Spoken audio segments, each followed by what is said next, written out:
Right, so as you say, good morning again. Good morning to TARP from San Fernando. Welcome, welcome, welcome all the TARP members from San Fernando. I'm a member of TARP though. Don't mind I may look young, but I'm a member of TARP. Yes, from San Fernando. So welcome TARP members from San Fernando. Yeah, a big round of applause to TARP. Nice having you all here.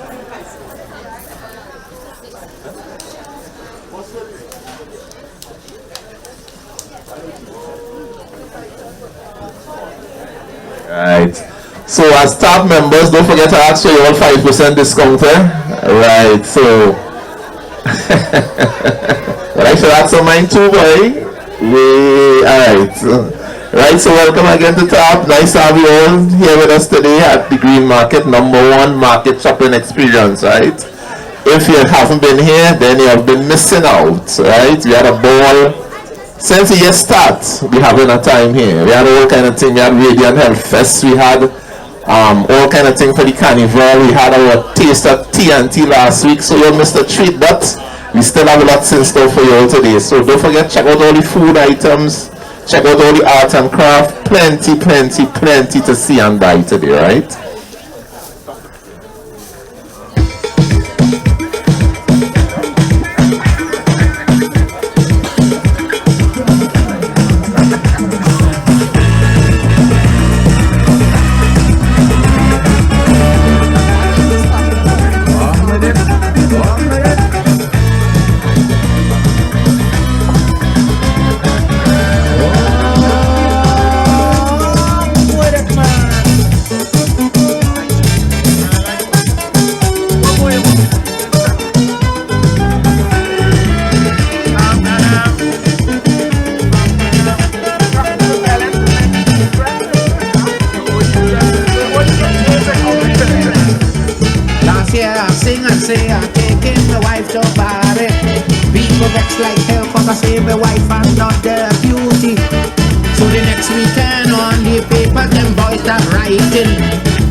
Sailing. So before them reporters put their career in more jeopardy. And not me to sing nothing again about party. But when the fans and them around the world listen to what I have to say. Anyway that I go, anyway that I pass, they keep calling out. No way, no, this party can't done. Black man, your fans having fun. Black man, German, not a one. This party can't done, this party can't done. Come with it, your fans want to party. Come with it. Jam a party song. We just want to roll back all night long. Come with it. Your fans want to shake up. Come with it. When we party song, it's you make we boogie all year round.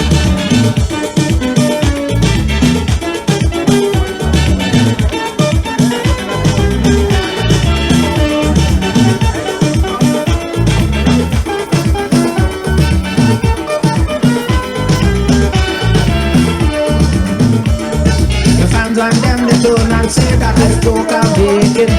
They say we love your jam, so just keep on jamming. Don't stop, black man, yes we love your music. Don't let no reporter man come in here now and stop it. Yes you sing and try to bring the whole Caribbean together. Yes you try to bring a better life for the elder. Yes, you sing and try to make so much other people's dream come true. It's time that you realize that party people is people too. So no, this party can't done. Black man, your fans having fun. Black man, German, not a one. This party can't done, this party can't done. Come with it. Your fans want to shake up. Build more party song. If you make me party hardy all night long. Come with it. Your fans want to shake up. Jump a party song.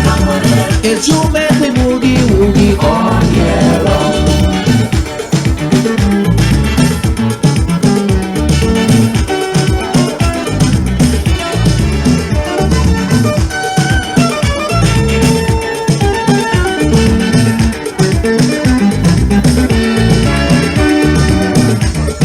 I tell me fans afraid the reporter.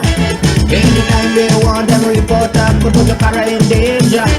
So before them fell and put the pen and paper against me. Yes, I'm making sure I won't be singing politics and history. But the fans and them will buy me record the world all over. Tell me style when it's this time we forget the foolish reporter. If they don't know the difference in social commentary and party, then it's time that you start writing for party people exclusively. No, this party cannot. Black man, your fans having fun. Black man, German, another one. This party cannot, this party cannot. Come with it, your fans want to shake up. Film a party song. Thank you. It will make me party hardy all night long. What do you mean? I want to go to heaven. Go to heaven. One piece. Yes, so I say good morning again to all the top members. Welcome to the Green Market. So nice having you all here this morning. And we have specials, so you all know, don't forget to ask for the 5% discount. All the making style like what?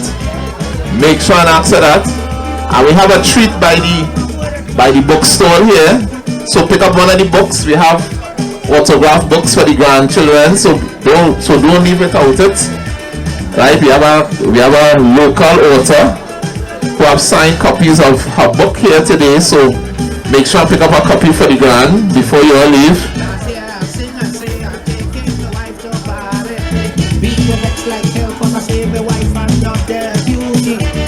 So the next weekend on the paper, them boys start writing.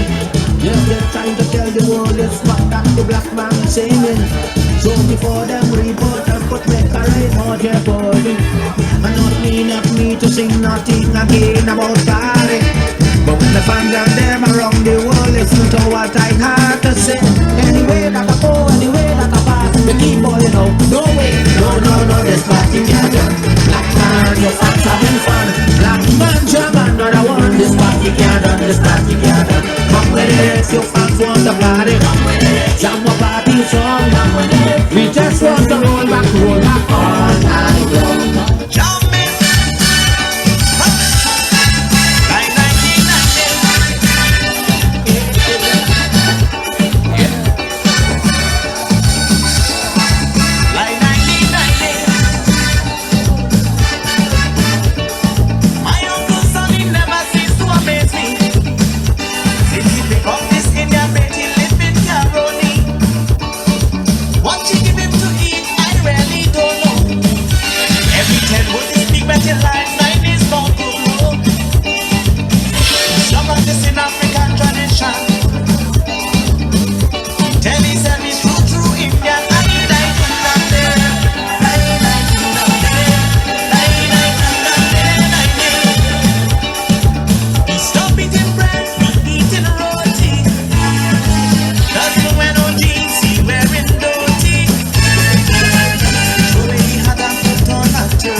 judgment morning. I'm by the gate and I'm waiting, because I'm begging the master, give me a walk with Peter. If I come sinners coming, with them I go be dealing, because the things that they do me, I want to fix them personally. Peter wait, Peter looks at the roads by the gate. Peter, look the Englishman who sends us the roads to Africa land. Peter, take rally, but leave Victoria for me. Peter, I just don't care what you say, but you're telling me he can't get out of here. I said him there, one that can't go cold. Room temperature. Blazing.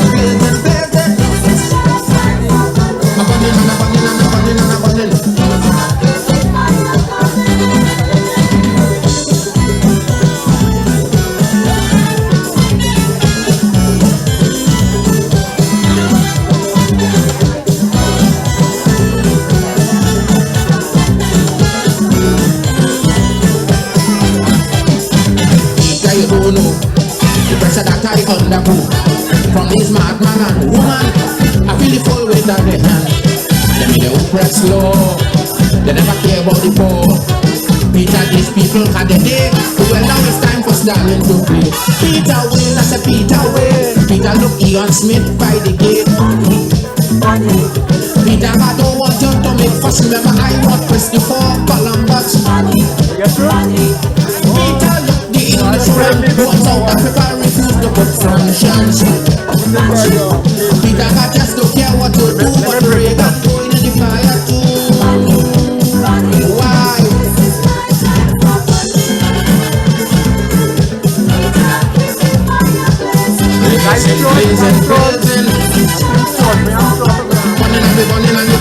Burning. Take me now.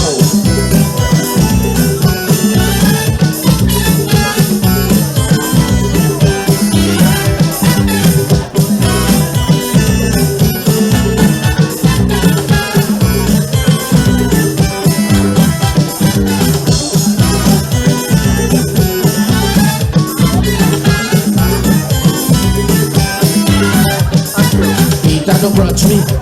Your hand done full already. The top team from Sandy is in the house. Lord. That's what we're talking about. Welcome to the Green Market in Santa Cruz, right? Don't forget, check out everything. We have plenty here today, right? We have all the foodstuffs to see here. Don't forget to check my girl by the second entrance. She have Jiwa chicken. She have chana with all the chutneys. Try it. It's fantastic. Trust me. And don't forget we have ice cream. So when you finish breakfast, you gotta have dessert. We have pumpkin ice cream, Edo's ice cream, the works. So check the ice cream parlor, obliquely opposite me, right? Nice. So we keep you all entertained. So once again, welcome top. Nice to see you all here. Don't forget, for the 5% discount. It goes a long way.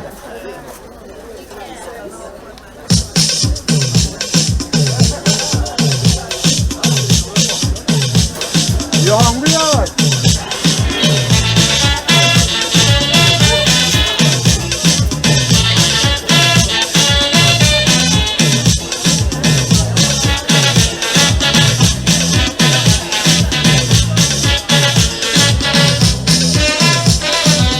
There's so much rolling on Frederick Street.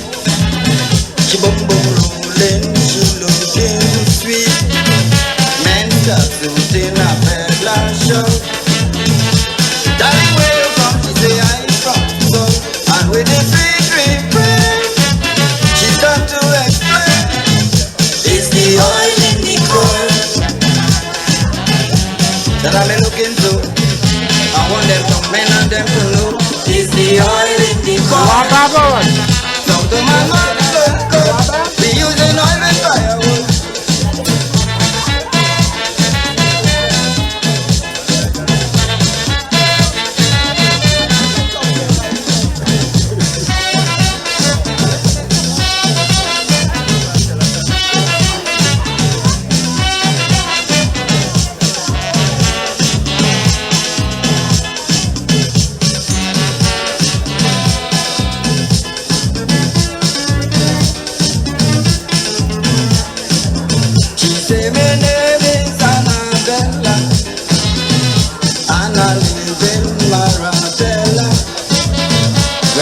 again you want to know.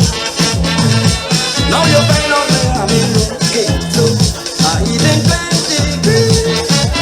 I'm bound to increase. It's the oil in the coal that I'm looking to. I want them to men and them to know. It's the oil in the coal. Talk to my mouth so good. We use an oil with firewood.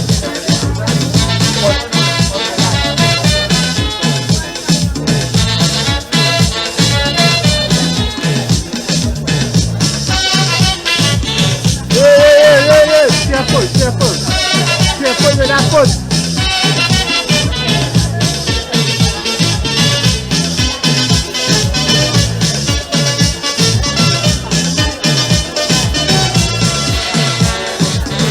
That's what we talking about.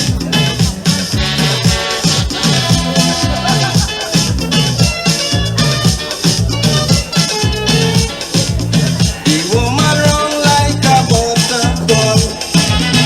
She say an oil man controlling all, looking like a thoroughbred.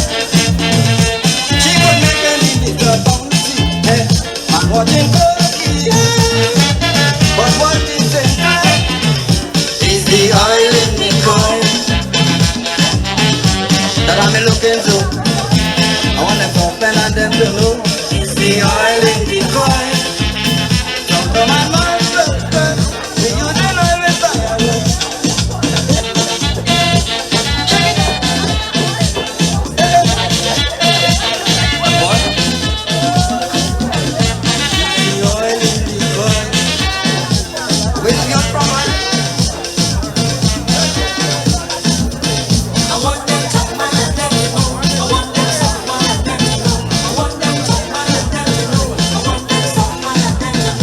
Is the oil in the coin? Got you. Oh, let me check the machine, man. Yeah. Where you got from?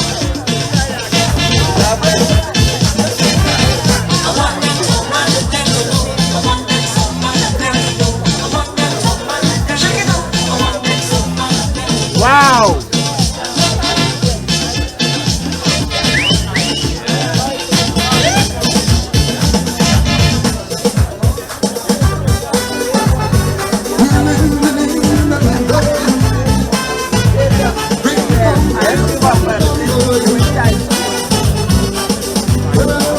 I hear this.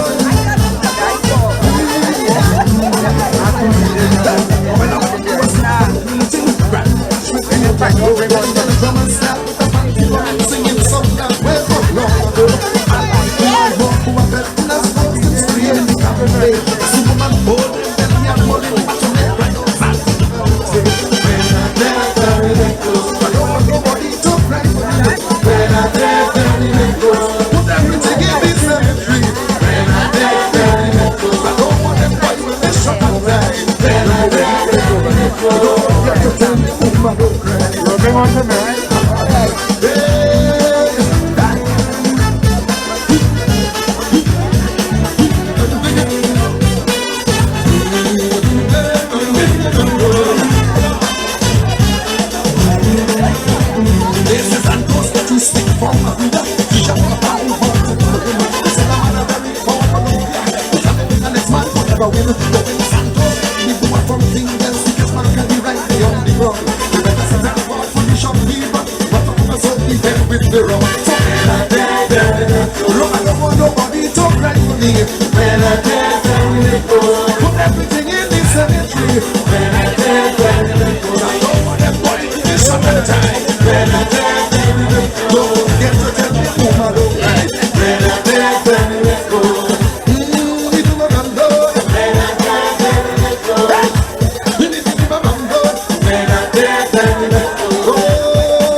a dancing.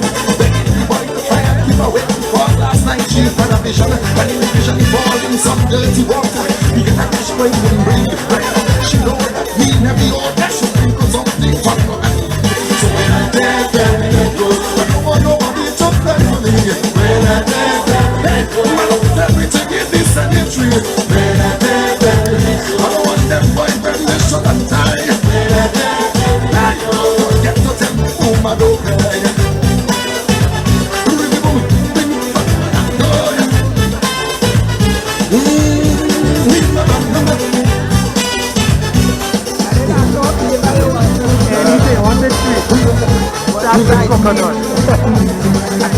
She sprinkle and save up the boys in the play like a champion. My drum and ransom just start parade. Sing and start to sing drum and chase the drum. But when you see the stick play come and finish, you see down the wrong track table and take drum. In your mind feel the fella pull it. Cause of the wrong people know he was in the ring. So I don't want nobody to cry for me. I put everything in this cemetery. I don't want them boys when they shut and tell. I don't care to tell me whom I don't care. When you're in the room.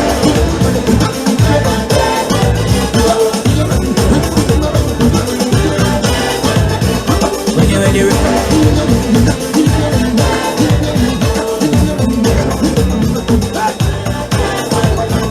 When you're in the room.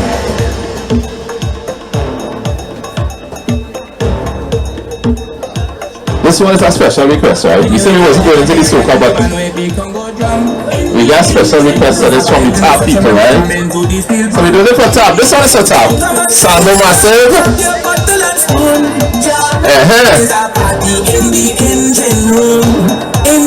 Top earlier. In the engine room we go get on massive. In the meantime, why don't you join the line? Grab your bottle and spoon and come where we party in the engine room. Ooh, yeah. Well, how else we will survive if we don't create our lives? This is a big part of our life. So soca must live and never die in this party atmosphere. So sweet that I can't describe. So all the artists you must be here, but without an engine, can't so we cannot drive.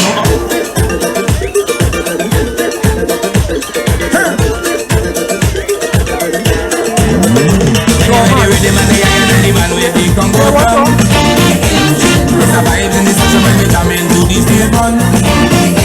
So much baby, now your bottle and spoon. It's a party in the engine room. In the engine room we go jam and steady. In the engine room we go get on massive. In the meantime, why don't you join the line? Grab your bottle and spoon and come let me party in the engine room. Well, how else we will survive if we don't bring it our vibes? This is a big part of life. So soca must live and never die in this party atmosphere. So sweet that I can't describe. So all the artists you must be here without an engine. Can't, so we cannot die. No oxygen, can't be a Dixie night. So we got to come together and try to find a way, find a way.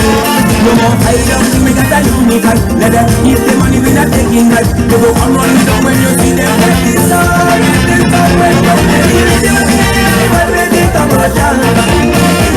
There's a vibe in the session when we come into the station. So much baby, now we have got the last one. There's a party in the engine room. In the engine room we go jamming steady. In the engine room we go get on massive. In the meantime, why don't you join the line? Grab your bottle and spoon and come let me party in the engine room. Hey, I'm telling you now, if we could just put aside the pride and let Jah be the guide, then love will be the prize and no one will be a drive away. If you get lucky in our life battery, no transmission from the country. You can do whatever you want, but without a engine, we cannot drive. No oxygen and we got it tonight, so we got to come together and try to find a way, find a way. No more fight down till we got a universe. Let them keep the money, we not taking back. They go come on now when you see them. Let this song, when you get it.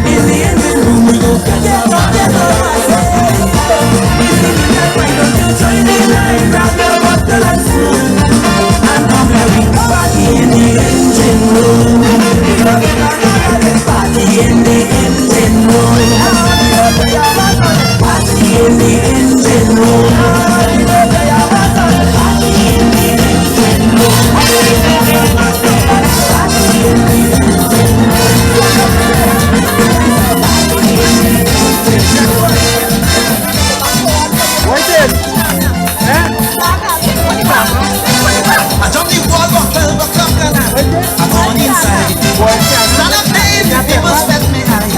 Oh, why? Everybody inside there like it, getting hard. But when I watch out their faces, not my own, like they oh man.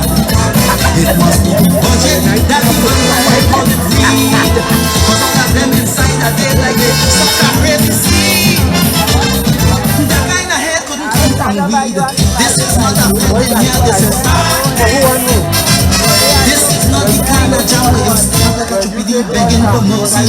This is not a friend in here, this is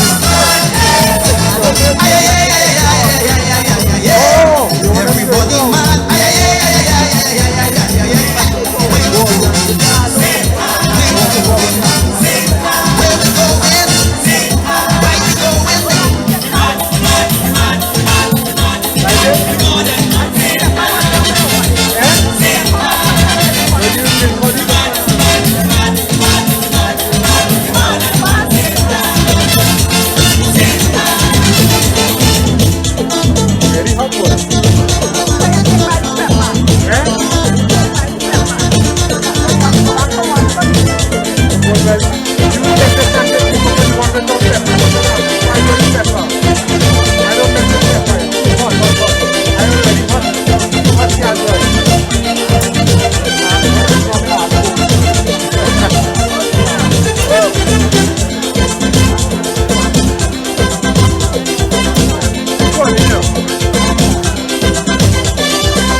Music sweet,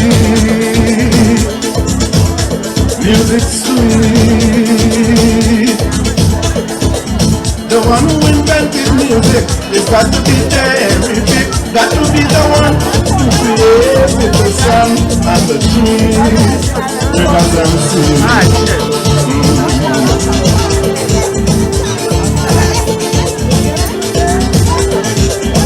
Music helps the world with happiness, plenty sweetness and togetherness. Music have no friends, only you, everybody. But dingle-leg, dingle-leg, dingle-leg, dingle-leg, dingle-leg. If you close your eyes, or you shoot my top, if you still jump up, when you play.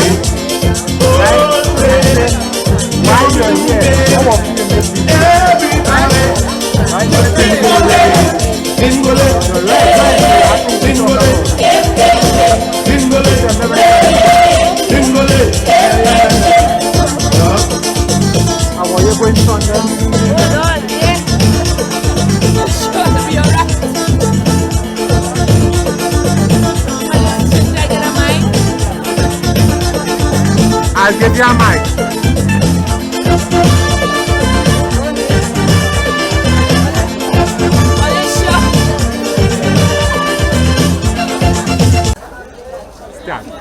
Hello, good morning everyone. Hi, my name is Dr.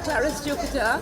I'm from the TTARP group in San Fernando, the Purple Diamonds, right? And we came up to the Farmers Green Market in Santa Cruz. And what an experience this has been so far. We have only been here for about an hour, but we have been totally thrilled. Everyone I've spoken to have seen and have said that it's fantastic. The craft is great, the food is excellent. As a matter of fact, you see I've just bought some arepa. And we saw some wines and some different spirits. The wine off, nobody hearing you all day. They're not supposed to hear. It's only many DJs playing you would hear. Yes. So then how will we know what she's saying? We only see in the... It will be on YouTube after. Yes. So it has been very nice. The ambience is unforgettable. You know, it's Whole boat, so that's here. yes. So the ambience is unforgettable in the sense of we are here in a beautiful place with many trees, of course, you know, and the mountains are in the backdrop and up north. So it's lovely and we are enjoying ourselves tremendously being here. Us, the Purple Diamonds, Trinidad and Tobago Association of Responsible Retired Persons, and we are here enjoying the day. And it's a wonderful privilege to be here, right? Okay, so we encourage people to come up and enjoy themselves on a Saturday. I believe it's open and it's lovely. You can have corn soup, you can have crepe and many different things and all sorts of local cuisine. And of course, we have a DJ in the back playing all the music that you want, soca, and it's just great and fabulous. It's nice to be here. Okay, thank you. Bye. For the big up, nice. So don't forget, tell a friend to tell a friend to tell a friend. This is how it is in the Green Market, right? Every Saturday morning, you can come and enjoy the best market shopping experience in Trinidad. Tell the world about it. Fantastic, right? So we have storytelling in 2 minutes. So we'll just do one more until the storytelling come, right?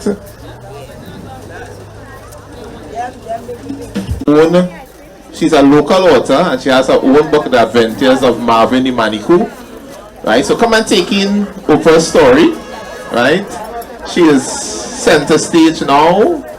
So bring the little ones in. Right? And don't forget TTARP. The book is on sale. You can get it autographed. This is a one in a lifetime opportunity. So get your autographed copy of The Adventures of Marvin the Manitou. Right? From Oprah. Right? So I'll hand it straight over to her.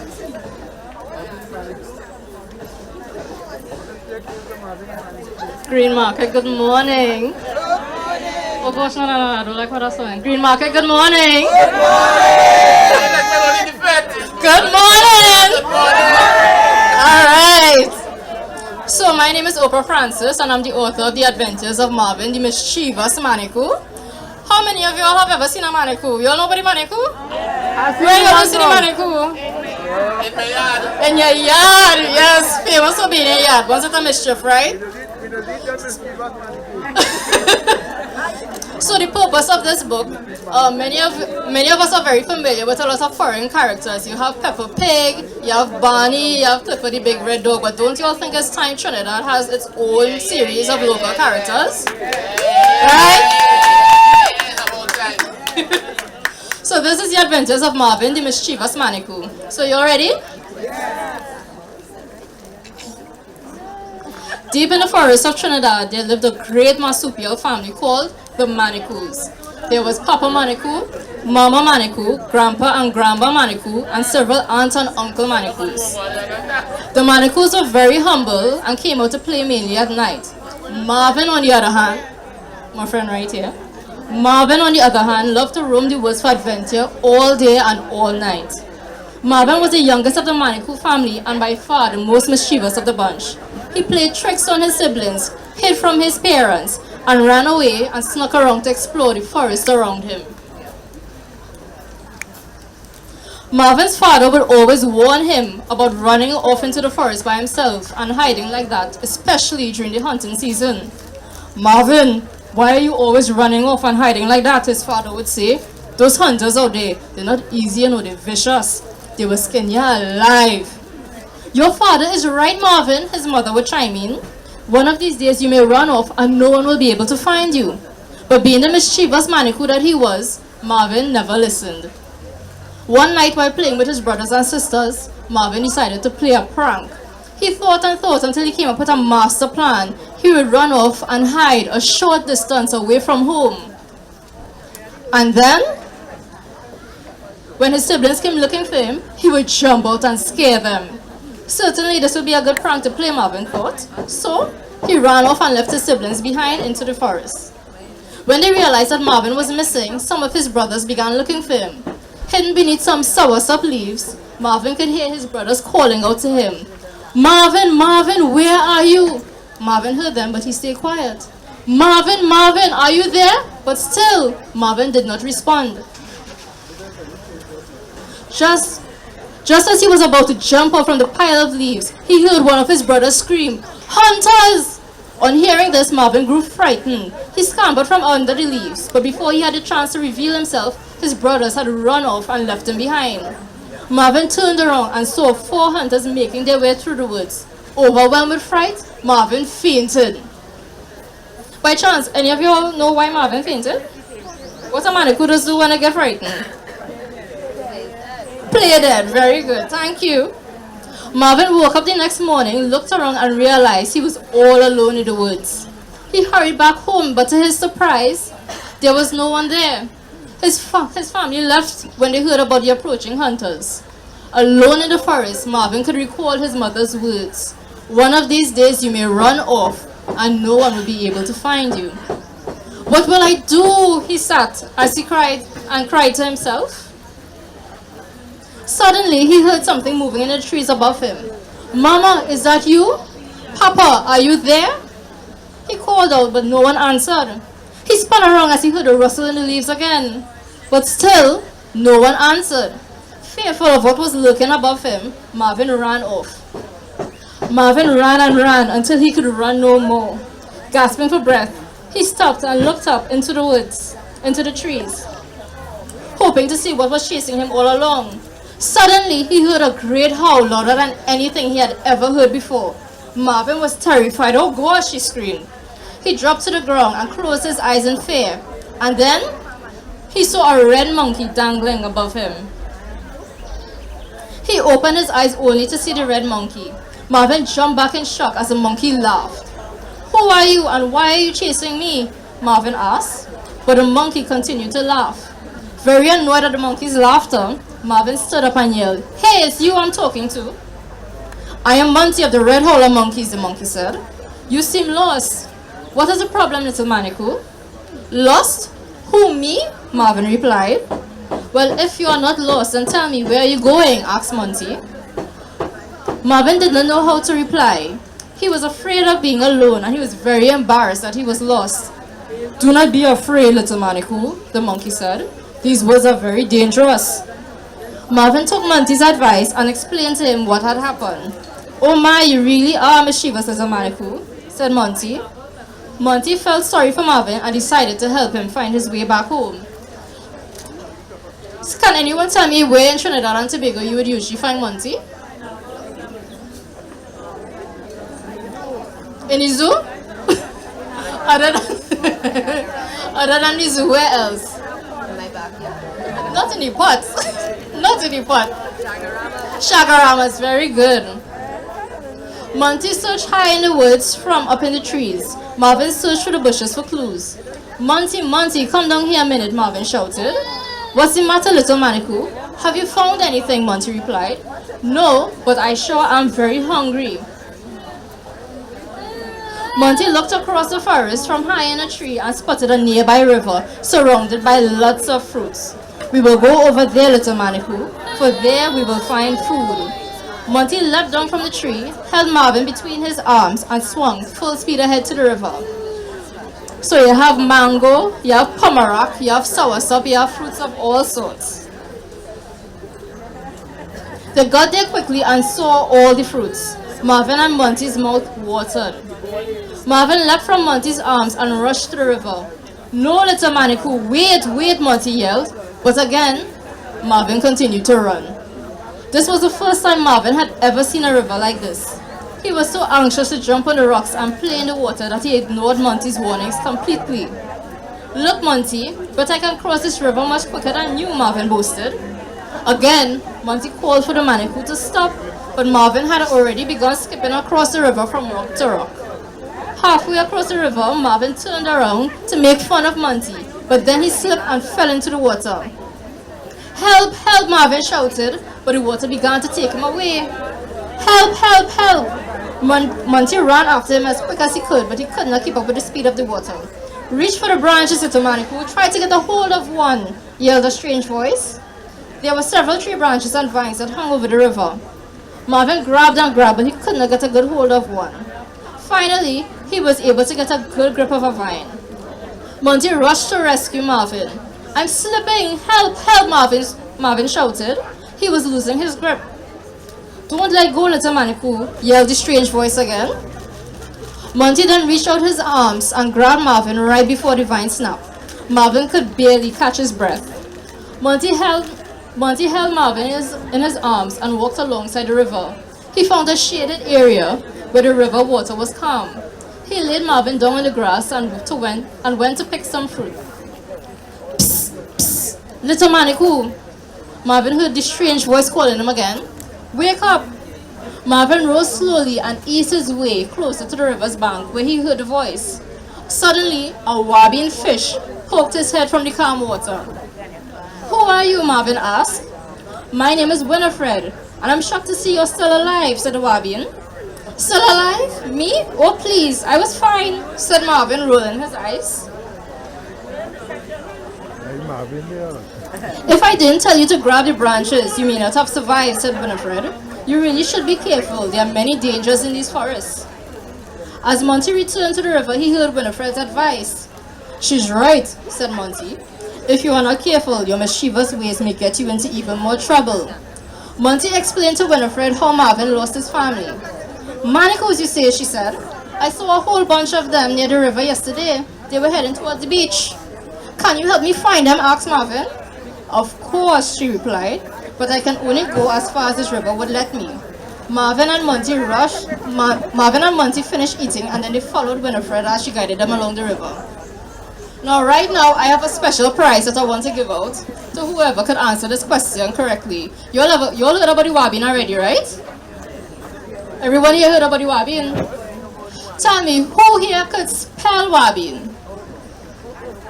Who's up for the challenge, and the winner will get a free activity book? We have one person up here. Come on, let's hear it.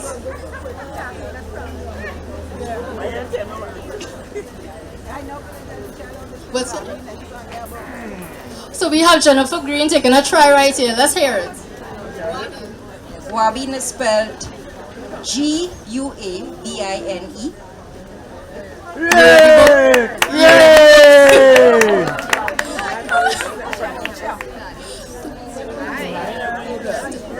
So we have a winner for the prize right now. So right after the reading, meet me by Marvin's Boots and you will get your special prize. Everyone, a round of applause.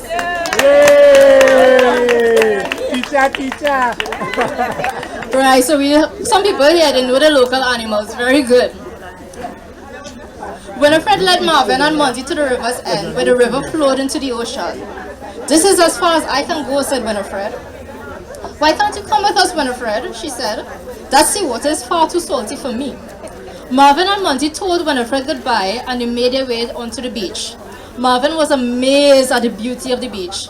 The light, fluffy sand beneath his paws, the large white waves crashing onto the shore, and the cool breeze that flowed through his fur. Come on, Monty, what are you waiting for? Marvin yelled, and he ran out of the bushes. So you know Marvin going to start back again. Oh no, not again, said Monty. Stop, little Manikou, stop. Big monkey like you, Marvin said. Bet you can't do tricks like these. Marvin ran, jumped, spun around all along the shore. Monty shouted again, watch out, little Manikou.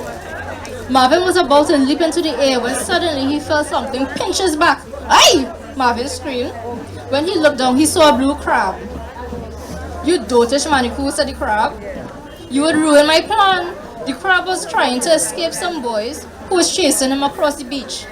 But one of the boys said, like we eating Manikou too. As the boys charged forward, the crab made a quick dash to the bushes and led them straight into a heap of stinging zooty. Ouch! Aye, the boys screamed, we better go home, yes? Without a moment to spare, the crab ran back onto the beach and escaped the lads. That was amazing, Marvin told the crab. Well, they don't call me Clyde the clever crab for nothing. Indeed, you are clever, added Monty. I am Monty, and this mischievous little Manikou is Marvin. We are searching for his family. Clyde did see Marvin's family cross the beach to get to another part of the forest. He pointed out where he saw them pass, but warned Monty and Marvin to be careful. Mackerels live in those woods, he said. Those forests are laden with them. Are they dangerous? Marvin asked. Oh yes, they are long, strong snakes that lurk in the woods, hoping to find little prey like you. Snakes? Marvin said fearfully. Are they poisonous? Not at all, Clyde replied, but they will wrap themselves around you until you cannot breathe and they will eat you whole. You heard the blue crab, Monty said. You can't be running up and down like a crazy Manikou anymore. Marvin and Monty thanked Clyde for his help and they continued their journey into the forest.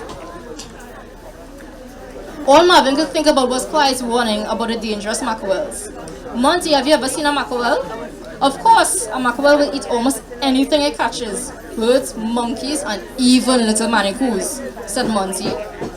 It has small hooked teeth for grabbing and holding animals, so it can wrap its strong body around you. Marvin had never heard anything so frightening, but he did not want Monty to know that. Those macaques, they don't scare me, Marvin boasted. When I see one, I would run so fast they would never be able to catch me. Monty added, but how would you know when you see one, little Manikou? A macaque's skin is covered in patterns and it will blend into the forest very well. You must be on the lookout, Marvin.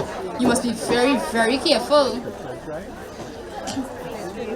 Marvin and Monty searched high and low, but there were no signs of the Manicous. Marvin wandered into the large hollow tree log in hopes of finding clues. Marvin could not see anything, but just as he was about to leave, he heard a voice call out to him. "Dear little Manikou, why are you wandering all alone?" said the voice. Marvin turned around, but could not see anything in the darkness. "Who's there?" Marvin said. "They call me Maury," the voice whispered.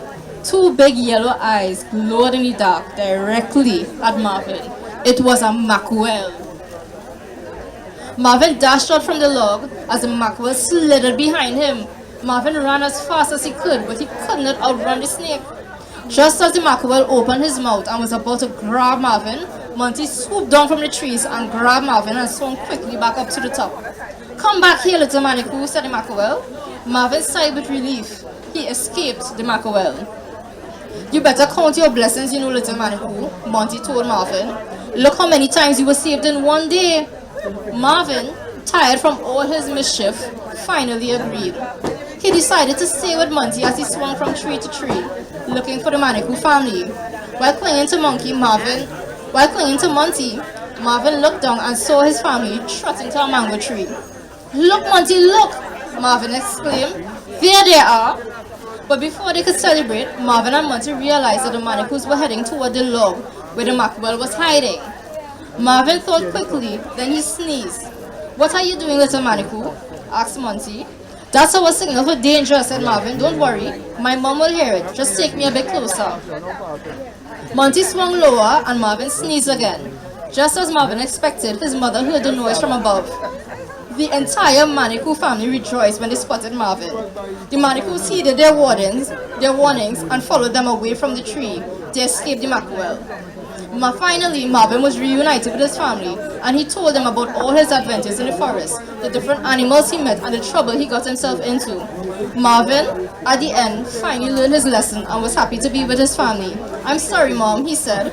"Next time I'll be more careful." Thank you. First installment of The Adventures of Marvin the Mischievous Manikou. Number one, the book is fully local, features local characters with local names, with antics, just like Trinidadians, just like you and me. And what's important about the story as well is a book about morals. It tries to teach children that you must think about the consequences of your actions before you jump out of yourself. So think before you act. And it also teaches children the benefit of listening to your elders and those around you who have wisdom, who are really seeking your best interests as well.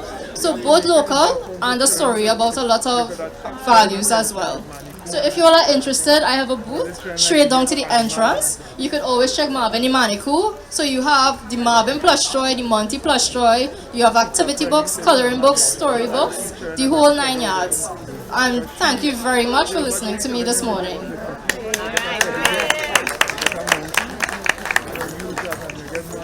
Again from Miss Oprah Francis.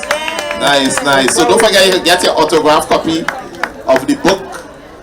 Right here by her booth. We have some more information for you all coming up in 2 minutes. I'll play one song and then we're going back to that, right? We don't want to kill the mood.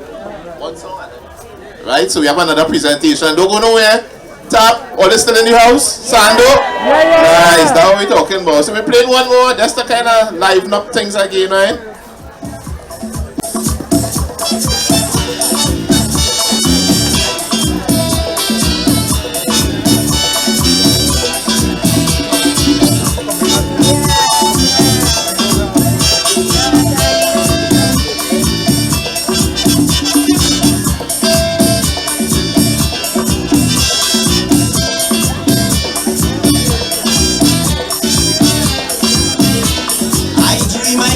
Africa,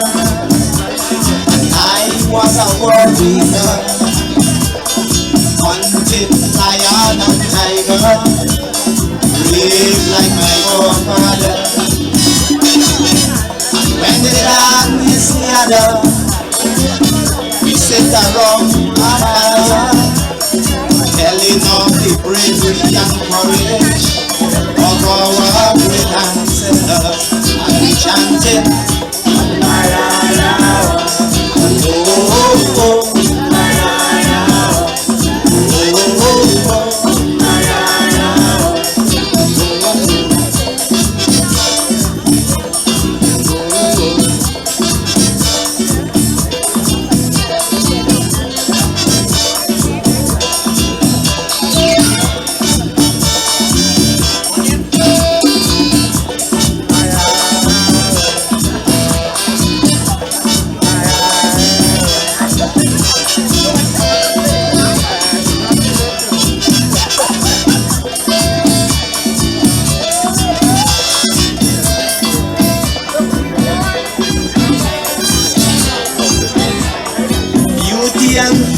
surround me, food and wealth in a quantity. If I could go back to Africa, then I could be a great hunter. Running, swimming, climbing, along a fire dancing, women washing and singing. You can hear their voices echoing the wind. They chanted,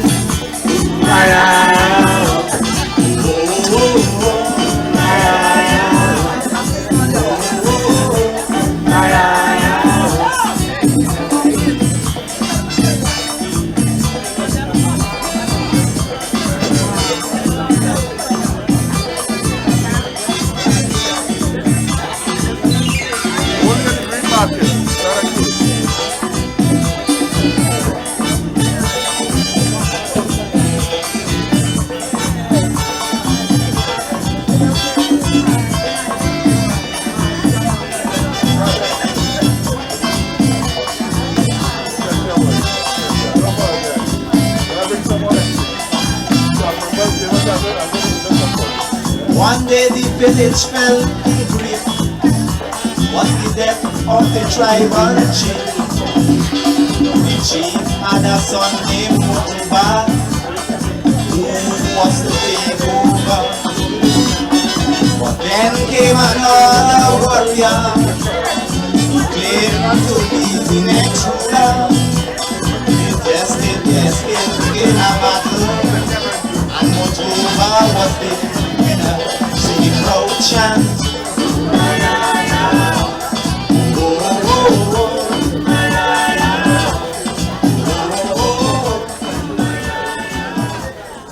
Right, nice. So as promised, we're here to entertain and inform, right? So we have another presentation by Mr. Faraz Abdul. He will explain what he's about to share with you all, right? Morning, everybody. Alright, how are you going? Alright, so my name is Faraz Abdul, and I'm here to bring a greetings on behalf of all of the wildlife, because yesterday was what? World Wildlife Day, right? Yeah, yesterday was World Wildlife Day, and you only hear me good? Yeah, better now? Right, so I can just talk quieter. I can whisper into the microphone, alright. Yeah, so yesterday was World Wildlife Day, and the theme for World Wildlife Day yesterday was, anyone knows? It was conservation, yeah, but it was something for a certain type of conservation. There's partnerships in wildlife conservation, right? So you all know, it's like thinking about this, partnerships in wildlife conservation. Why do we have to conserve wildlife? So if you look at the statistics and numbers, they are pretty alarming, right? Out of all the mammals on Earth, on the entire world, right, 96% of all of those mammals are human beings and the livestock that we have, right? 4% of those are wild mammals, right? In terms of birds, and I'll tell you a lot more about birds in a little bit, because that's my specialty.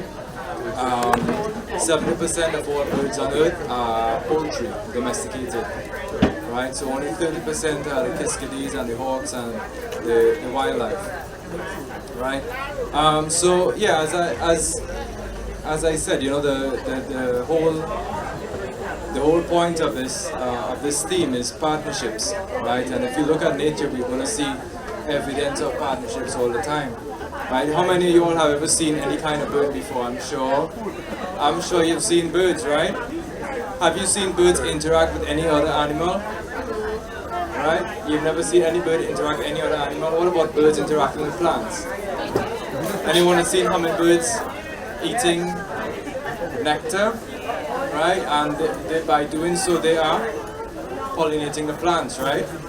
So that's an example of a linkage. Yeah. Did you all know hummingbirds also eat insects? In particular, a lot of mosquitoes. Right? So the birds that you see, the animals that you see are linked very much to a lot of other different parts of wildlife. Yeah. So, alright. So basically the linkages, and this is how we have to view our whole perception of wildlife conservation. We have to think about the linkages, right? And the linkages in terms of how we work together. Because in nature we have this network of things that works together, right? And one animal is connected to another animal, which is connected to a plant, and that's connected to the earth, and everything is all in a cycle, all right? Good. So, and I'll tell you a little bit about how I've come to know some of these things, right? I'm a wildlife photographer, and I do specialize in birds. I take people around to look at birds, like my good friend Mr. Radix across there, right? So this is what we do, you know, we encourage people to enjoy and to look at nature and to witness these linkages unfold in front of us, because we're all talking about sustainable this and regenerative that, and we want to figure out a way, how can we have a system whereby we can go forward and we can continue to thrive, right, but not at the expense of anything else. Yeah. So in doing this, right, if we look at nature, we would begin to recognize this kind of thing, right? So because in nature there is a system that has been working and it has been thriving for millennia in various forms or the other. So yeah, so that is the main issue about this, you know. For myself and my friend Mr. Radix in particular here, as you say, I'm singling him out. We work in the field of ecotourism, right? And we, as I said, we help people enjoy nature and connect with nature. But we function not by ourselves, but also with a whole network of other players in this. So of course there are the accommodation, there are tour guides and there are drivers, and there are also landowners that do responsible practices and that sort of thing, right? Has anyone here ever been on an ecotourism adventure? Anyone has seen any kind of nature-based tourism in action, right? Good. So this is it's like in going forward at this point in time, it's a very crucial and pivotal moment in our history, and it is important for us to really and truly make certain definitive steps forward in the right direction. So every one of us can have an input in our future. You know, the whole thing about wildlife conservation and the state of wildlife is, it could be kind of dire. You know, look at the numbers that I called for you earlier. Only 4% of all mammal life on Earth is wildlife, and that's including things like whales and elephants and these massive animals, right? That's really alarming. You know, but every one of us has the opportunity to contribute and to do something positive. You know, we are all consumers at the end of the day. We all eat something, right? We all function and interface with a certain part of society, and in all of our interactions, in everything that we consume also, we have the opportunity to do something positive, right? So I'll give you an example. So if you are, let's say, you know, a lot of people eat canned tuna, right? And I'm not watching anybody hard if you do eat canned tuna, right? But just hear me out, right? If you look about, let's say, think about the practices that go behind getting something like this, or for example, also a product that has palm oil in it, right? Palm oil is responsible for a lot of deforestation across tropical regions, and there are certain things that we can do as consumers. You know, you look to see, well, okay, if it is fish that you're getting, if it is poultry, if it is shampoo, or whatever it is, or breakfast cereal that has some ingredient in it that is unethically sourced, then by purchasing that, we are contributing to that undesirable outcome, right? So it is our responsibility then to look at the packages of all the things that we buy, and then we can make the decisions as to, well, okay, well, I'm going to do something that's going to have a good outcome, or I'm going to contribute towards something that I don't believe in, right? So, you know, this is the thing that we can feel a little bit intimidated and downtrodden in the sense that, well, it's just me, you know, what can I do?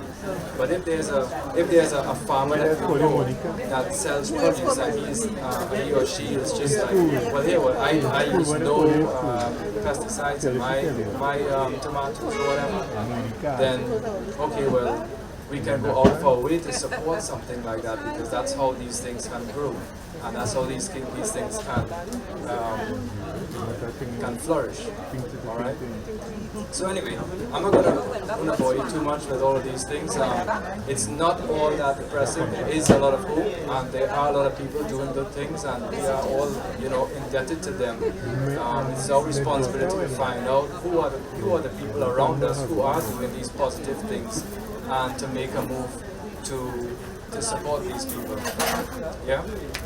So anyway, as I said earlier, I do specialize in birds. I do have a book that I released. Unfortunately, it's only print on demand on Amazon. I do have a couple of copies. They are also available at Pinker Base Bookshop in Trinidad, and at Shorting's Cafe in Lambo and Tobago. And I also have a calendar. Every year I do a calendar, and most times they are on birds, right? So it is March already, but what I want to do is that I want to give away this calendar to someone who can answer a couple questions about birds in this country. So who thinks they know something about birds? We've all, when I asked who's seen a bird, everyone was like, yeah. So who is willing to answer a question about birds? Just raise your hand and I'll ask you. Yes, so you first. Alright. So there is a bird called the Rufous Vintage Shashalaka. Can you tell me what the local name for that bird is?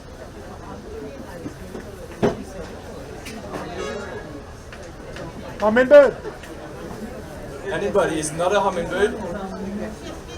It's not a kiskadee. It is I want the local name for it. The English name for it is Rufous Vintage Shashalaka.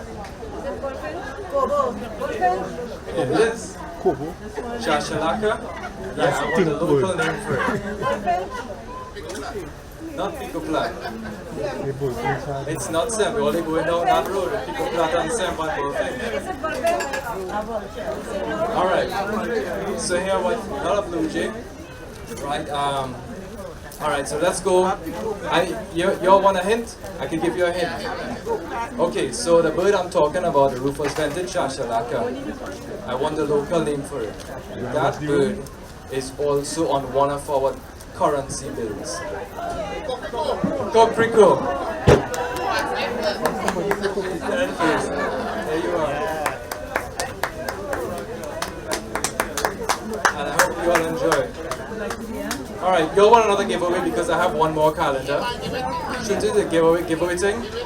Alright, what is the English name for the bird that they say is Pico Plat? You see? You walk into that one. You walk into that one. Alright. Let me see if you want a hard question or easy question? Easy question. You all know what an endemic bird is? An endemic bird is a bird that is only found in a particular place, right? So we have two species of endemic birds that are found in Trinidad and Tobago. One of them is another bird that is found in another currency note. So take out your wallet and look at it. Let me hear what is the endemic species of bird that is found in our currency. Found nowhere else on the planet, only here. Not the hummingbird, not the scarlet ibis. You can get scarlet ibis in Venezuela and Suriname. I'm hearing not bird of paradise. Mott, did I hear Mott? Congratulations.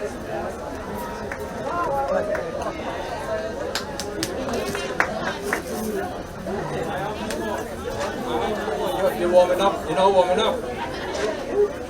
That's not the cardinal. No, it's the Mott. The Trinidad Mott is found on the $5 bill. And when I was small, I thought the Mott was actually a Kiskili. But the Trinidad Mott, ladies and gentlemen, is a bird that is found only on the island of Trinidad and Tobago. Nowhere else on earth.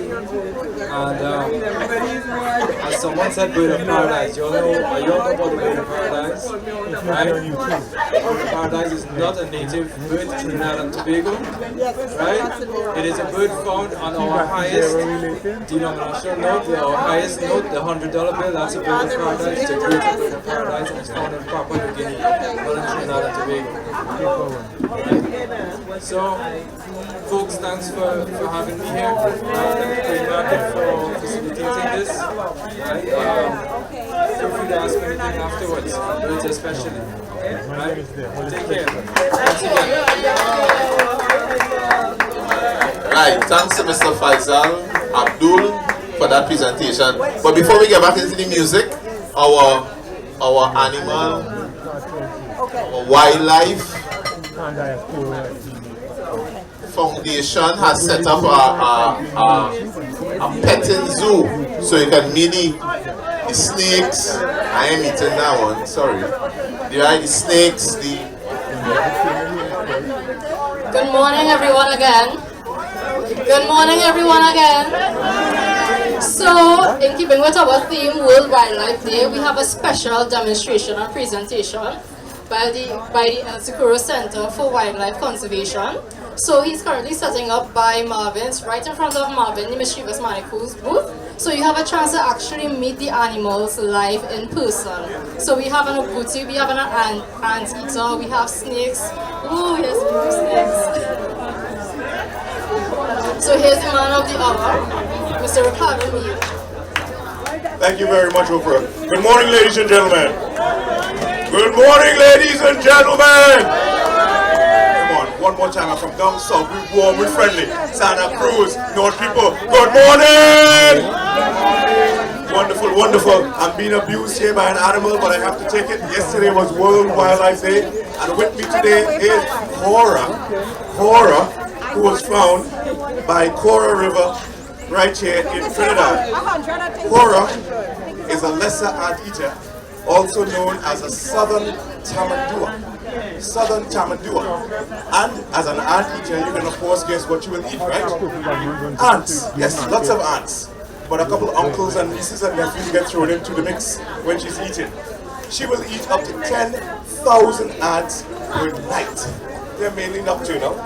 So she has a very thick fur coat, unusual for an animal living in the tropical forest. But if you ever stood up in an ant's nest, you'll understand why she has this thick fur coat. Essentially, the coat allows the ants to bite and protects her skin. It's that simple. Now, her mouth is very tiny because she eats ants, but she has very powerful front claws. And that is what she uses to rip open termites' nests, ants' nests, dig in the ground, explore, and so on. So what happens sometimes, hunters go into the forest with their dogs, the dogs would encounter this animal, and they would back her into a corner. And when she's backed into a corner, she would sit back on her haunches, balance with her tail, and rear up with her front legs with the claws exposed. And if the dogs do try to attack, she will swipe very powerfully so, and has the capability of gutting a dog or doing serious injury. But it's all defensive. She will not come out in the night and say, I smell a dog, boy, let me go and mash up some dog. That will not occur. So anytime, hey, get out of there. Anytime a dog or anyone has been attacked by this animal, it's always defensive. Part of the situation with them also, they have very poor eyesight. Very poor eyesight, so they depend on their hearing and their smell. So if sometimes you approach them and touch her, she will not see you and know who you are. She will sometimes do that. That's a defensive posture. Just throw them back, telling you, hey, don't touch, back up, don't ground up. Alright, so let me see before she runs away. Alright, she's okay right there. For now, just doing her thing that she does naturally. She's still very young. She was found in Cora, so that meant that someone or something would have terminated her mother, and she was just roaming around. Probably her mother met with some chief curry or something like that, because people believe that that is okay to do. At no time, no place, no way is it legal or proper to kill, harm, capture, hurt this animal. It is a protected animal. And what makes this animal very special, okay, Mr. Abdul was just talking about endemic birds. There's certain animals only found in Trinidad and Tobago. This particular one, while there are other lesser anteaters in South America, and even a greater anteater, this lesser anteater we have here in Trinidad is very unique. It's the only fully blonde anteater. So if you see pictures and you see an anteater with a black saddle across the back or black markings by the neck, you know they're not from Trinidad. The ones from Trinidad look exactly like this, fully blonde. So if you guys are followers of Zoo Australia, you would have seen they have a pretty large one there, and it looks exactly like this. So what that means is that sometime, many years ago, someone got that from right here in Trinidad. So it may be its own subspecies. And the reason why we have some different stuff here in Trinidad, Trinidad broke off from the mainland, Venezuela, a very long time ago. So the land-based animals or the mammals would have been trapped here. So with the diminished genetic pool, it's only capable within themselves. So they would develop different sizes. Hold on there, animal running away. Let me rescue. Hold on, please.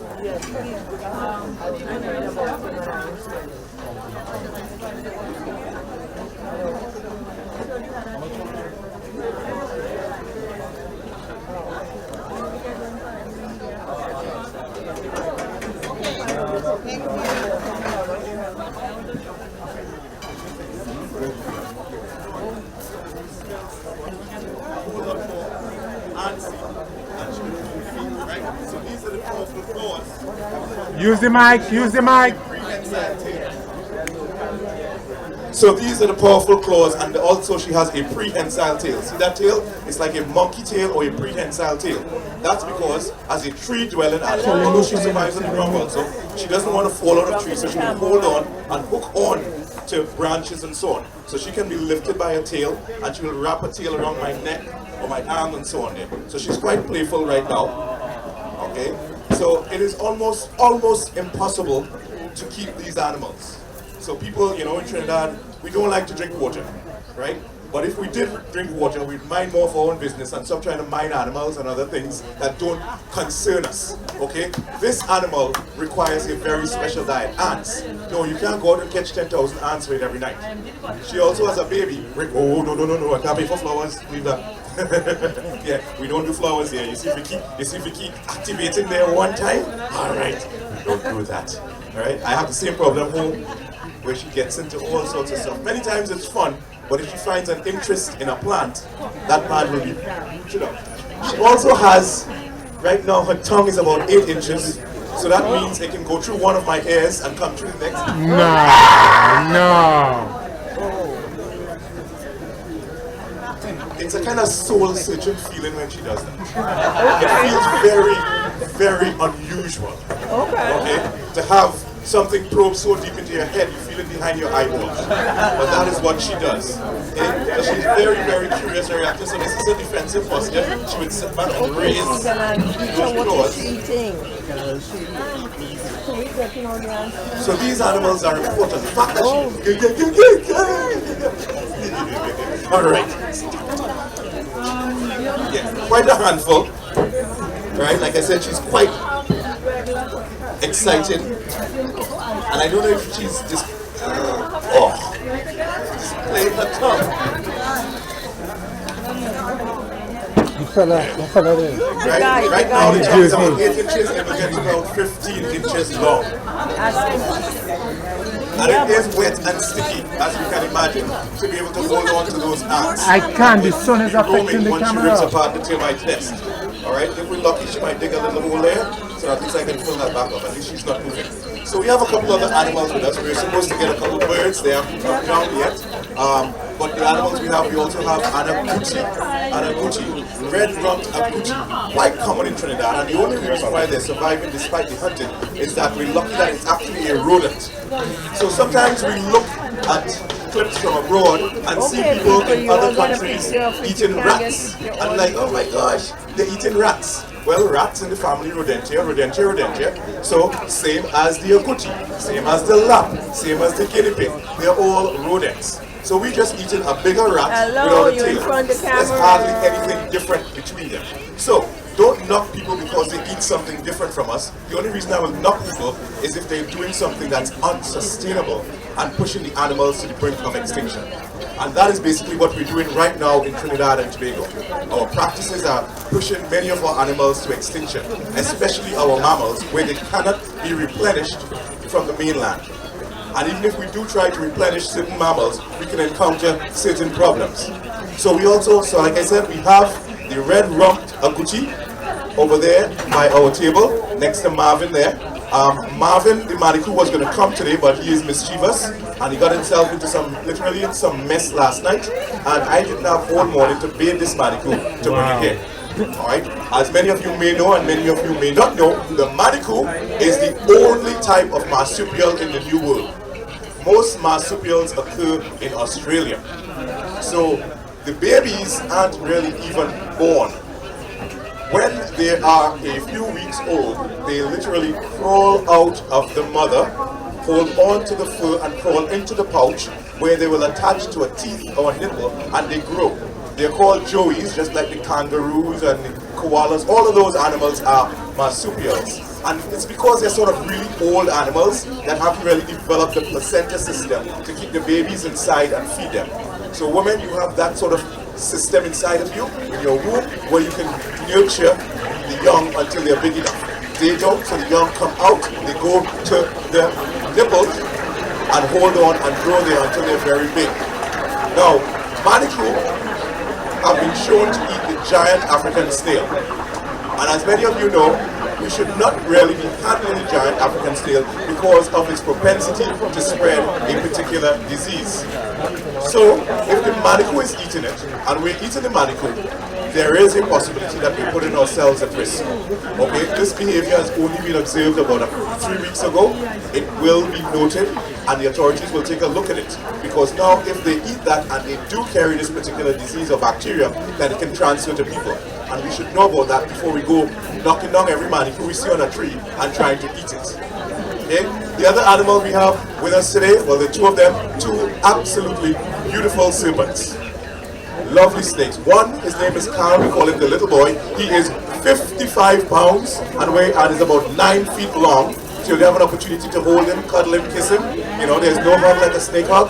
And we have a saying, the family that hugs together stays together. So get your snake hugs here going. And we also have a tiny little 3-foot, although snakes on our feet, he's 3 foot. He is a red-tailed boa constrictor. If we're fortunate and our other volunteer makes it, we will have a couple birds and we may be able to do a flight demonstration before most of you leave here this morning. So, we're going to be across there by Marvin with his friends. So we are some of Marvin's friends and you'll get a chance to come across here and interact. The aim, okay, we're referred to as a petting zoo. We are not a petting zoo. These animals are not pets. Very important. They are not pets. They are wild animals. So for example, when I go home or I go anywhere and I sanitize, I can tell everywhere that the anteater scratched my hand. While you don't see me crying in pain, she scratches, and the sanitizer reveals those scratches. And sometimes it can get extreme. I'm lucky that I have almost alligator skin, so it's not so bad. But holding on to a regular person, onto your child, they can do a lot of damage, and you have to be aware of that. So these animals are not pets, and we're from the zoo. We're not from the zoo, we're from the El Socorro Center for Wildlife Conservation. So when we go out and we do a display, it's called an interactive wildlife display. An interactive wildlife display. You get an opportunity to interact with some of the animals, like she's doing over there, now trying to kill him. And the other animals there are on display, but you'll always get an opportunity to learn. So I have a question for you folks. I don't have any nice calendars to give away, alright? But I have a question. Do we, in Trinidad and Tobago, have any poisonous snakes? Anybody say we have poisonous snakes? Let me see your hands. Right, I love that. All of you with your hands up, each one of you, you guys are absolutely wrong. Wrong. Wrong like a tire before it goes flat. Wrong like a donut before I put a bite in it. Wrong. We in Trinidad and Tobago, hold on a second. Take off the tree, please. It's alright, thanks. Alright, okay. In Trinidad and Tobago, we do not have any poisonous snakes. None. Zip, zilch, nada. In fact, studies have shown there's only one poisonous snake in the entire world. Only one. And guess what country it lives in? India. And a country where about 80% of the snakes are deadly. That would be? Australia. Yeah, you guys are up on your National Geographic and so on. Australia, yes. Australia is a different kind of place. They need to be able to catch their prey quickly. So venom is something that's very important. They even have a mammal that's venomous. Anybody knows what mammal that is? That mammal is so weird, it also lays eggs. Duck-billed platypus. Yep, if it bites you, you're dead. Right? And if you're looking for babies, you have to get the eggs and incubate them. So mammals don't lay eggs, but for the duck-billed platypus, and there's another one, the echina, I believe it is. Okay, so Australia is the land of weird and different. But we here in Trinidad and Tobago have no poisonous snakes. I know you all still look at me like it's man crazy. Right? What we have here in Trinidad and Tobago are 4 species of venomous snakes. Venomous snake. Now venom is very different from poison. Listen very carefully. This could possibly save your life. I know you guys are enjoying the outdoors and the green and starting to go on more hikes and trips by waterfalls and so on. But understanding what you may be up against is important. Okay? If you bring that for me, I'll just put her in.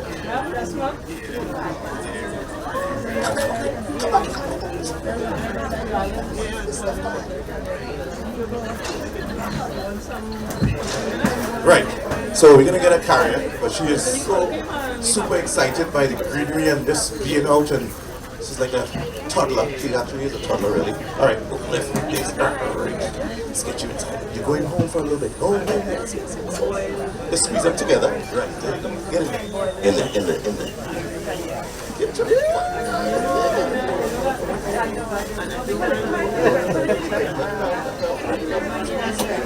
Alright, great. Right, so we have venomous snakes. 4 species of venomous snakes. Do you guys know the 4 species? No. Not mackerel. We have a mackerel there. It is not poisonous or venomous. And I know for sure that a mackerel is not poisonous. I've seen people eat mackerel and they did not die. Mapipi. What are the 2 mapipis? Mapipi zanana, or the bushmaster, which is the largest pit viper in the world. Gets up to 14 feet long. Right here in Trinidad. We have the world record for that. Okay? And the Ferdinand. Okay? The Ferdinand. The coral is also a venomous snake, but there are 2 kinds, the small coral and the large coral. The coral has very special venom. You know in Trinidad how we special, you ever carry a partner by the doubles man and say, what do you want? Doubles or pie? Is what you're trying to say. Both. When they were giving out venom, coral snakes, which one you want? Neurotoxin or hemotoxin? Coral snake watch man and say, both. So our coral snakes are in the top 10 deadliest snakes in the world. And it's quite strange why these small, brilliantly colored snakes. Anybody knows their colors? Red, black, and white. Now that stuff you're circulating on the internet will get somebody killed. Red and yellow kill a fellow. Red and black it won't attack. All that is North America, people. Okay? We way down south. Consider yourself in the Neotropic South America. That does not apply to us. We have 4 species of venomous snakes, and it helps you to know who they are. And as far as I know, no one died here last year from a bite from a venomous snake. 600 plus people died at the hands of other trees. So who are you supposed to free? But not the native Trini. The true native Trinis are the animals. They don't come attacking people, they don't kill people. 0 people. In fact, there are about 10 recorded deaths in the past 50 years from the bite of a venomous snake. So that means 1 person every 5 years, as opposed to close to 600 a year amongst ourselves. Okay? And people, but snake does bite. And cars does bounce. How did you get here today, folks? How are you going home? How many people on bicycle? There you go. So if we go in by the numbers and what has happened, look at what really happens and understand what we should fear and what we should appreciate. So our 2 coral snakes have a cocktail toxin, both hemotoxin, which affects your blood, and neurotoxin, which affects your nerves. So a bite from it can be deadly. It can be. You're not guaranteed to die. We have modern technology now. You don't have to go to Sandy Grande. Anybody telling you have to go to Sandy Grande to the hospital? Not true. Even if they have the anti-venom there, it is easier to move the anti-venom than to move the people. So example, if you get a bite here now and you say, oh gosh, we have to carry this person to Sandy Grande. By the time you reach Nestle by Grand Bazaar, the traffic mash you up one time. Get to the nearest health facility, they will stabilize you and you will be fine until you receive the correct anti-venom. So back on toxin and venom, because you all think it's just words. Very different. Poison must be ingested. See how much you ingested your breakfast this morning and the nice pies and all the different lovely foods here? That is ingestion. You have to eat it or drink it. And in some cases even inhale it, like saran gas that they have in Syria and stuff like that there that were illegally being used. Even mustard gas. But poison must be ingested. Venom must be injected. So if it injects you, it's venom. So if we eat a coral snake, we won't die. If a coral snake tries to eat us, well, crap will smoke your pipe. Leave something in your will for the Wildlife Center, it will go a long way, and we will name something after you. Okay? So in other words, leave them alone. It's quite simple. Don't go looking at it. Look at it. The eye's going this way. I mean, it's venomous. No, if it's this way, it's not. No. Almost everything circulated on the internet without proper labeling of source, inaccurate. Understand that. And that rattlesnake we had in Trinidad last week, you could take that and compost it and grow plants because it's utter nonsense. Right? We have no rattlesnakes native to Trinidad, and there's no proof that that picture, which was pulled off of the internet, occurred here. So let's treat that for what it is, compost it, and move on. Please stop spreading it. It's still spreading. Every day I get about 30 or 40 WhatsApp. Hey, you see this? They say this. Put that in the same category as Minchell dying on Carnival Tuesday. Fake news, nonsense. The information technology is there. The internet is there to give us a lot of great stuff. But the internet also gives people an opportunity to do a lot of mischief and a lot of nonsense. Be aware. Take everything with a pinch of salt. In fact, in Trinidad, take it with a pound of salt. A whole pound. So venom occurs in certain animals. Bees, wasps, spiders, the venomous snakes. Okay? Venom must be injected, so they must pierce your skin. And then the venom has an effect on your body. If that doesn't happen, you're good to go. You're not going to die from seeing a coral snake. And many times when these snakes actually bite you, you get what's called a dry bite or a fake bite. They literally just bump you with their nose to send you running. They do not want to waste their venom on you because they cannot eat you. It's as simple as that. However, if it's a very small young snake, you have a chance of getting badly envenomated because they haven't figured out how to control themselves yet. So when they bite you, they will empty all their venom glands into you. So you have a worse chance from a small snake actually than a big snake. The big snake's smarter. It's like, young boy, big man, he know the road. He know how to roll. That's how it is. Okay? So venomous animals, bees, wasps, jep, spiders, and our venomous snakes. So, hence the reason why we have no poisonous snakes in Trinidad. We have 4 venomous snakes. You know the difference? And if you go and play a little head game on somebody, because whenever I say this, they will cuss me, which you're talking about? You know, my baby, but that real poisonous. I say, no, sir. It's venomous, and there's a difference. He said, well, it's words, it's just words. It's not. Let's learn the difference.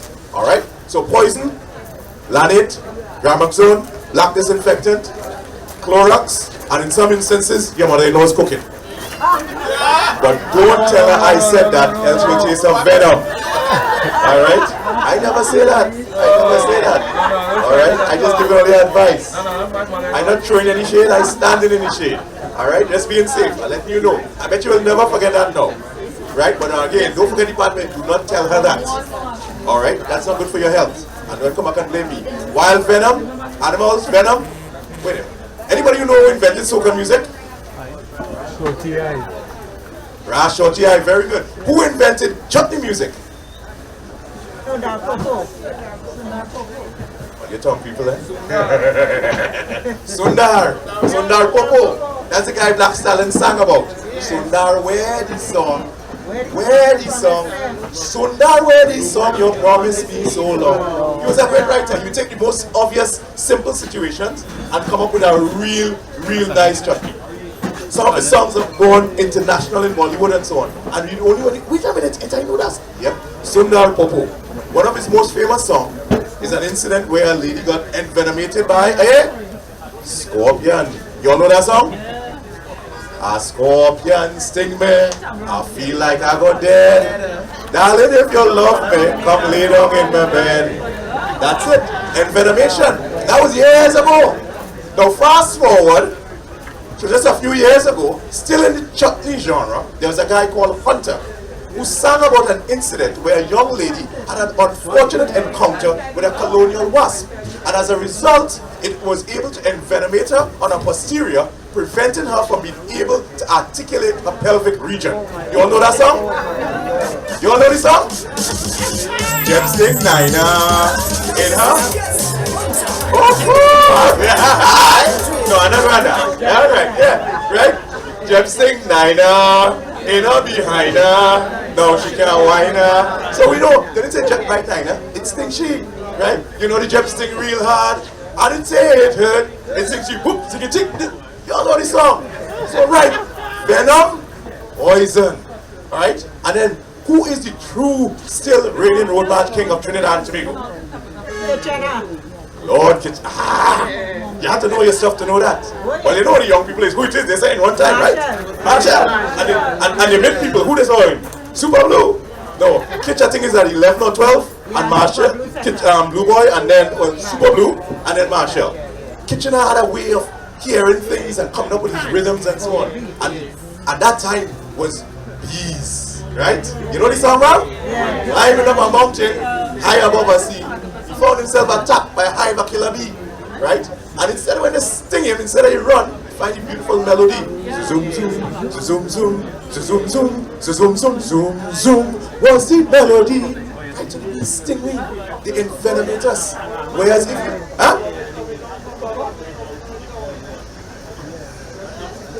Yep, anything, right? We're rhythmic people, right? That's part of the reason why I try to introduce rhythm. When I tell people, you remember that. You will remember that, okay? I challenge children all sorts of stuff, they ain't studying me, right? But if I talk past this now, saying, sing, everybody jump up and singing it, right? And you know that too, we used to get with cloud too, when we were back in the days. I hope you know that song as well as you know your school books like that song, eh? We always know the road march, we used to get real cloud for that. Real cloud, but some of us persevere through the clouds, and I know musicians and arrangers and stuff like that there. So always encourage. So a lot of young people now want to get into greening and doing green things and sustainable things. It's because they're realizing more than us, right? Me, I reached a certain point on the hill and it's all down from there. I can accept that. So all my efforts now are aimed at helping people to make this planet better. So my child, your grandchild, can have something, and some of the experiences we had. And one of the hardest things for me to accept really is the fact that children can't run up and down in the sun the way we used to. as soon as school is over for break, we used to jump out from July to September, running up and down whole field football. Now, after 5 minutes, everybody in a shade. It is hotter. It isn't just, the old people say long time was better and this time and that time. Facts are facts. It is hotter. And it is getting hotter. And if we don't make the changes within ourselves now to sustain our planet, our home, anybody here think they're getting on Elon Musk Starship to go Mars? Put it this way, in case you're thinking of buying that ticket, you might have money like that. They had to put you to sleep for about 7 years, right? So when you check him, gate 10, check him.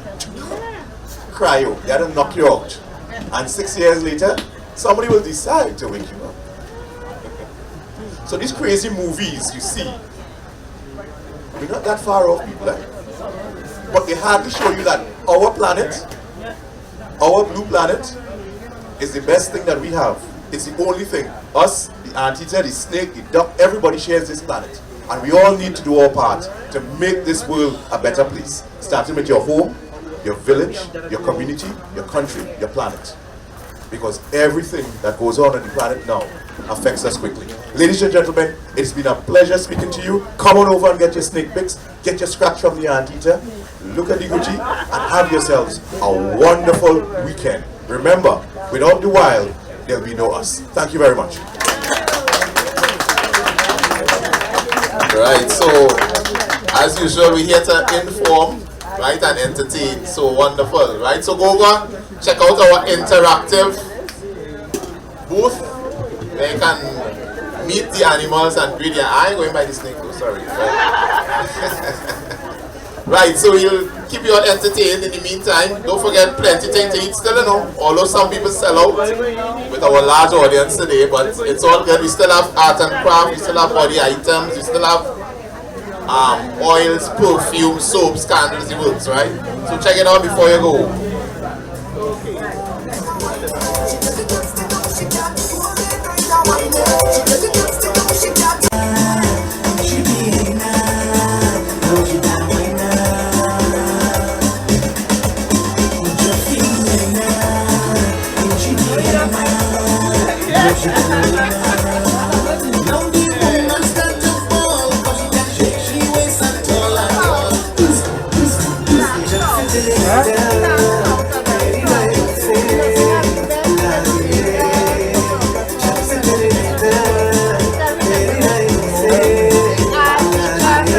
So we'd like to thank the TTARP people for spending the day with us once again. The TTARP crew from South Vega. Are they going on? Oh, no say.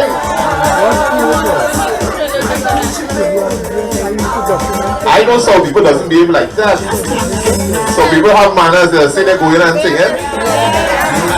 But I from South, I from Aruba.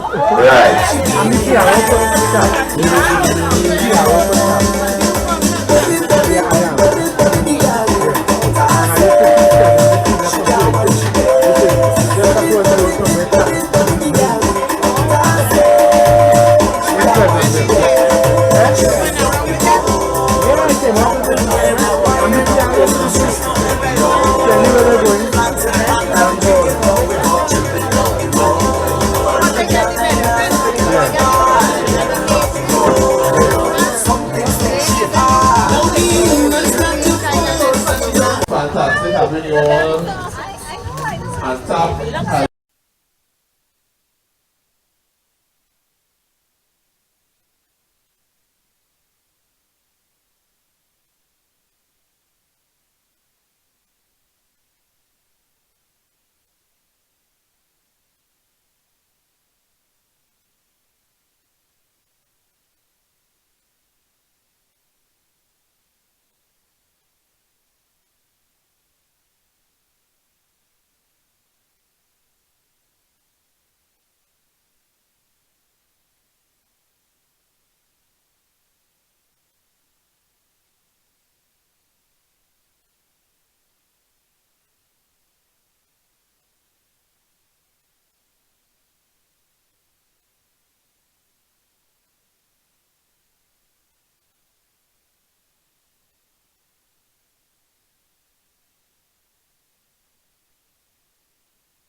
All right, let's get ready. Hold on, hold on. Hold on, hold on. All right, the adrenaline level start to run now. Go!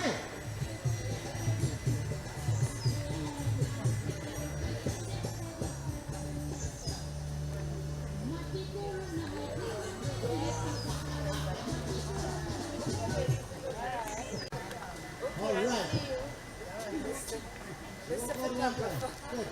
Where you see me? I'm going. Where you going? I'm going and buy Chinese coconut. Oh, I thought you leaving us.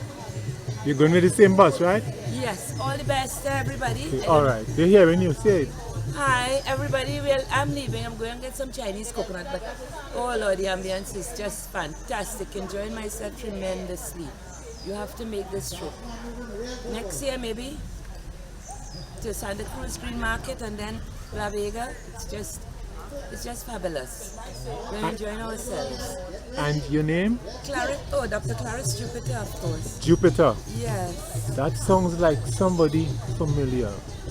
No, but Jupiter Andrew is not Jupiter, somebody in the energy sector? Professor Andrew Jupiter, that's my husband. That's the man. Yes, Oh. that's the man, you're right. Right. The boss of the house, the big man. The big Okey-doke. husband, the big boss.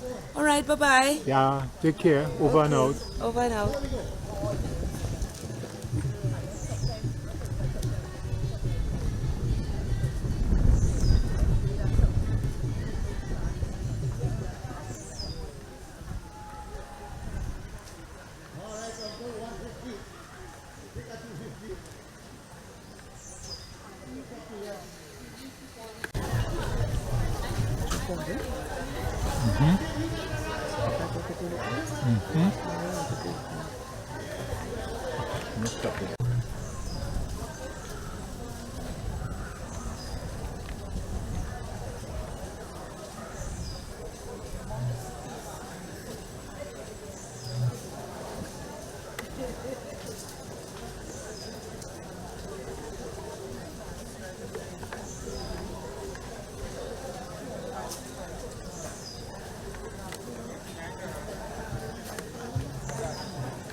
Oh, no, in front of the camera.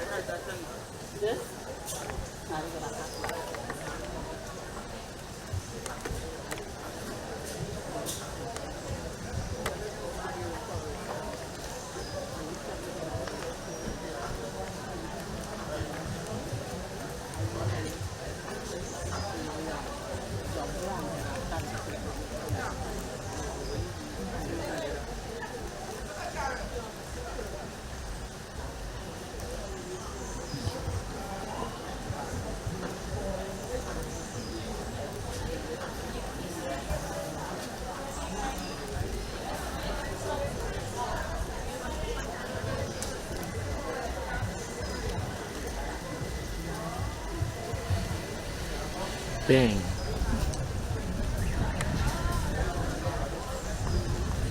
You see Charlie Martin? Post lady. No. Passing, sir? You're passing? Yeah. I hope you're not failing. No, I'm passing.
You're going on a tour?